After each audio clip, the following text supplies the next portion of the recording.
I think hindi ako naniniwala na mabait si BBM. Kasi, bakit niya ginawa ito kay Sara Duterte? He begged her to be his running mate. Or siya ang vice president kung tatakbo si Sara president. Sara slid down. There were only 4 people in that room. BBM, Were you there?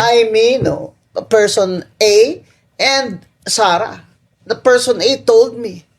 So, pinagbigyan ka na without even conditions kung kanino yung secretary of ganito, portfolio akin, ganyan. Wala daw demand si Sara Duterte.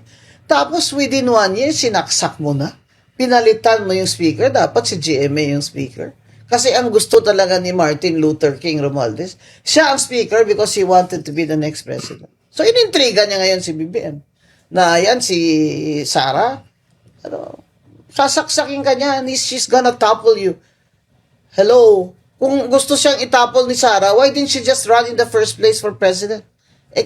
Nandun na yun sa kanya, na silver, golden platter.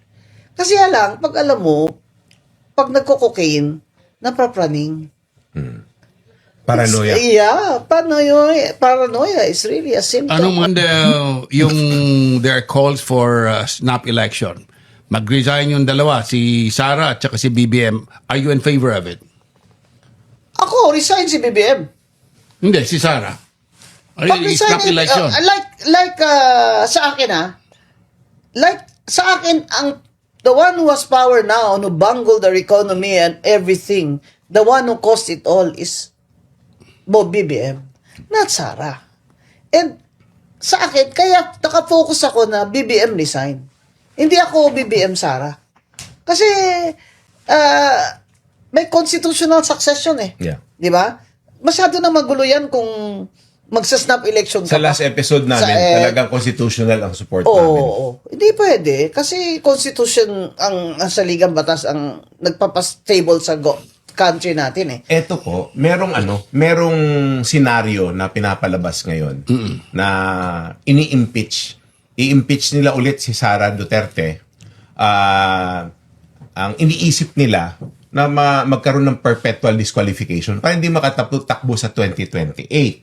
So, in my mind, kung ako si Sara Duterte or one of the advisors, I would say, Inday, mag-resign ka na as VP para hindi ka ma-impeach. Kasi kung didiinan ng kanyang kalaban, in my mind, didiinan na talagang habulin yung impeachment complaint against Sara Duterte, which they have the numbers in the House.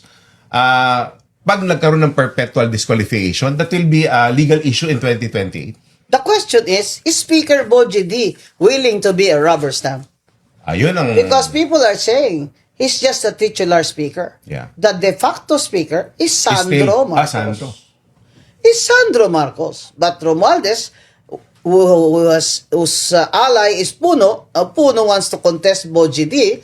Gloria, President GMA has already announced that she is still supporting D.